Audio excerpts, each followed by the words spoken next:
آج یہ پایا جا رہا ہے زمانے جہالت میں جب بیٹی پیدا ہوتی تھی اور شوہر کو جب پتا چلتا تھا کہ میرے گھر میں بیٹی کی ولادت ہوئی ہے تو شوہر جو ہے منحوس سمجھتا اور اس بیٹی کو قتل کر دیتا، زندہ زمین میں درگور کر دیتا۔ لیکن آج کا مسلمان جو ہے وہ بیٹی کو دنیا میں آنے ہی نہیں دیتا ہے، وہ 4 قدم آگے بڑھ گیا ہے۔ پہلے زمانے کے لوگ بیٹی پیدا ہوتی تھی 2-4 دن کی ہو جاتی تھی، تب جا کر کے بیٹی کو قتل کرتے تھے، تب جا کر کے بیٹی کو زمین پہ دفن کرتے تھے۔ لیکن آج کا مسلمان اگر اس کو پتا چل گیا ہے کہ میری بیوی حاملہ ہے، میری بیوی کے پیٹ میں بچہ ہے، فوراً وہ ٹیبلٹ لے لیتے ہیں اور گرا دیتے ہیں۔ مسلمانوں، آپ سے کل قیامت کے دن سوال کیا جائے گا اور اس بچی سے بھی سوال کیا جائے گا، اے بچی بتا تجھے کس گناہ کے سبب قتل کیا گیا ہے؟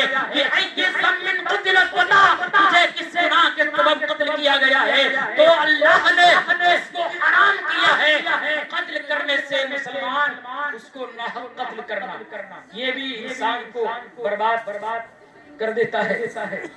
اور چوتھی چیز کیا ہے؟ وَأَكْلُ الرِّبَا، سود کھانا۔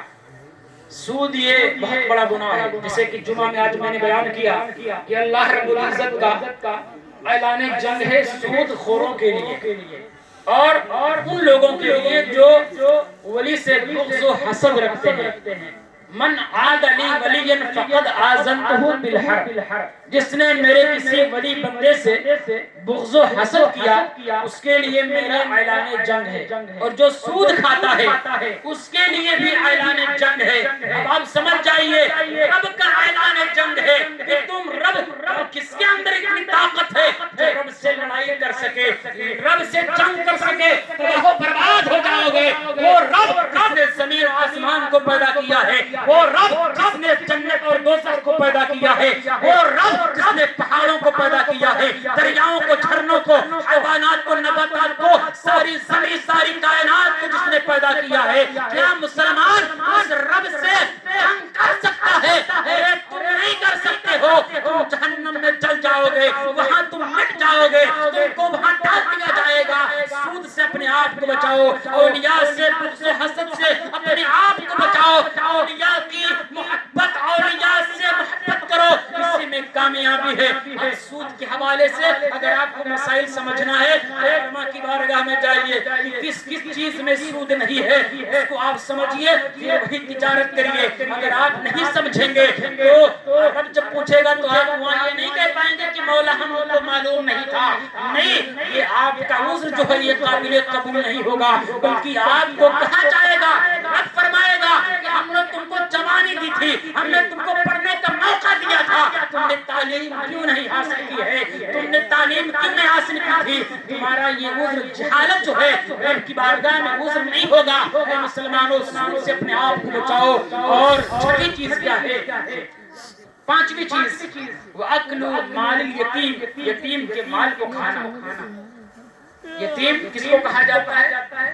جس کے والد کا انتقال ہو جائے اس کو یتیم کہا جاتا ہے، اور بالغ ہونے تک یتیم کا حکم ہوگا، اس کے بعد نہیں، ورنہ جس کے بعد جیسے آپ میرے استاد صاحب کے والد صاحب نے تو ان کو یتیم نہیں کہا جائے گا، جو کہ ان کے بھی والد نہیں تو آپ کہیں اپنے والد نہیں تو آپ ان کو یتیم کہا جائے، نہیں۔ تو یتیم اگر کوئی ہو گیا ہے تو اس کے مال کو کھانا یہ بھی حرام ہے۔ وَتَوَلِّ يَوْمَ الزَّحْفِ، میدان کارزار میں جہاد کے بعد پیٹ دکھا کے بھاگنا، یہ بھی حرام ہے۔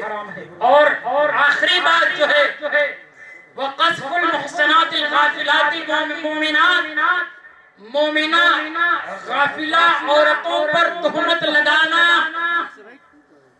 آج یہ بیماری بہت زیادہ عورتوں میں ہے۔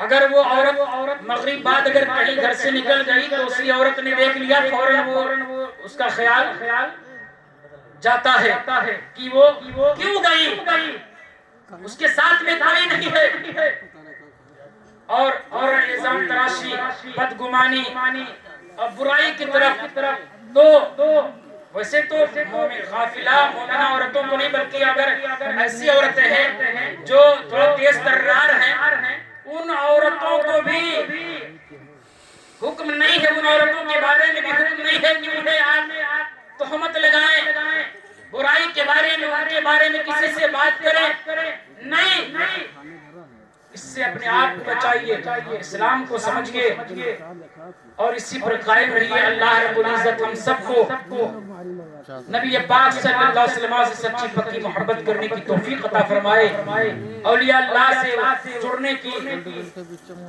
صحیح معنوں میں توفیق اور رفیق عطا فرمائے، اور محفل میلاد کرنے کی توفیق اور رفیق عطا فرمائے۔ اگر آپ لوگ اگر اجازت دیں تو حضرت دو تین شعر پڑھ دیجئے۔